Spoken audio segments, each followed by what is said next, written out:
और इस वक्त ब्रेकिंग न्यूज मिल रही है। टीएमसी दफ्तर से कई सारे आधार कार्ड मिल गए हैं। दफ्तर की जो अलमारी थी उसमें ये आधार कार्ड रखे हुए थे। दफ्तर में से कई सारे जॉब कार्ड भी मिल गए हैं। ये देखिए तस्वीर इस वक्त आपके टेलीविजन स्क्रीन पर है।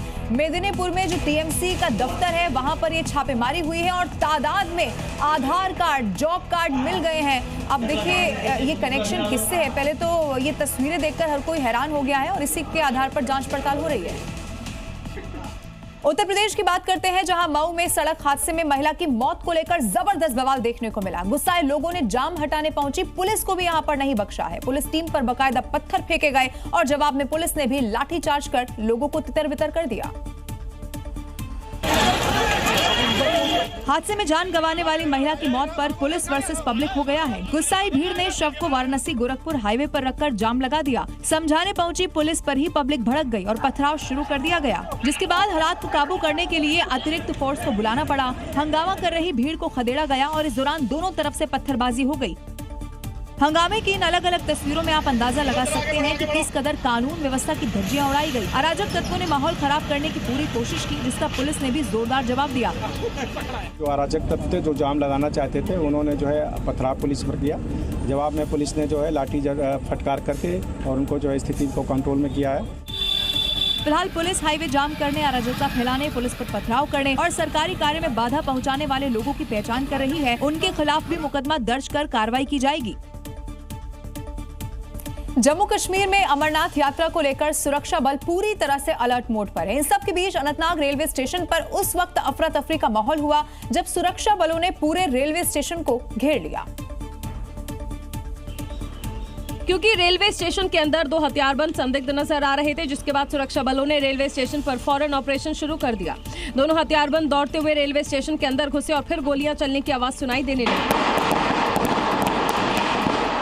अचानक हुए इस हमले पर सुरक्षा बलों के जवानों ने भी मोर्चा संभाल लिया। रेलवे स्टेशन पर घुसकर अपनी पोजीशन संभाल ली और कोऑर्डिनेशन के साथ इस हमले को न्यूट्रलाइज करने में जुट गए। देखिए कैसे सुरक्षा बलों ने पूरे रेलवे स्टेशन के चप्पे चप्पे को घेर लिया। कमांडोज ने भी अपनी पोजीशन ले रखी है और इस पूरे ऑपरेशन को बढ़िया तरीके से कमांड किया जा रहा है। कुछ ही देर में दोनों हथियारबंद संदिग्धों को काबू कर लिया जाता है। हालांकि अनंतनाग स्टेशन पर हुई ये मुठभेड़ रियल नहीं बल्कि एक मॉक ड्रिल का हिस्सा थी।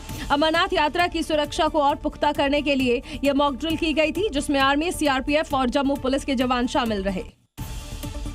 तेलंगाना के सर्वे और लैंड रिकॉर्ड्स विभाग के रिश्वतखोर डिप्टी डायरेक्टर के खिलाफ एसीबी की कार्रवाई जैसे जैसे अब आगे बढ़ रही है, वैसे वैसे उसकी पाप की कमाई नए यहां पर रिकॉर्ड बना रही है। अब जांच के दौरान उसमें एक लॉकर से 1.5 करोड़ से ज्यादा की नकदी बरामद हो चुकी है। ये कार्रवाई जांच के दौरान मिले बैंक डिटेल्स के आधार पर की गई थी। टीम ने जैसे ही एस नरहरि राव का लॉकर खोला, उसके होश उड़ गए। इससे पहले 16 जून को जब टीम ने शिकायतों के आधार पर राव के घर और दफ्तर समेत कई ठिकानों पर रेड की थी तो 1,54,000 कैश बरामद हुए थे। इस दौरान जमीन और बैंक के कई दस्तावेज भी बरामद हुए थे, जिसमें रंगारेड्डी जिले में 5 प्लॉट, महेश्वरम में 1.24 एकड़ कृषि भूमि, पुपला गुड़ा में 2500 वर्ग फुट का एक फ्लैट, नरसिंगी में 1860 वर्ग फुट के 2 फ्लैट और राजेंद्र नगर में एक अन्य फ्लैट की जानकारी मिली। वहीं गाची बोवली में एक G+3 इमारत और चत्रीनाका में एक G+2 आवासीय इमारत के रिकॉर्ड शामिल थे।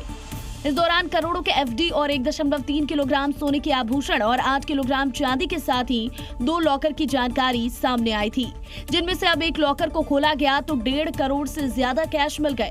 देखते हैं दूसरे लॉकर में क्या मिलता है।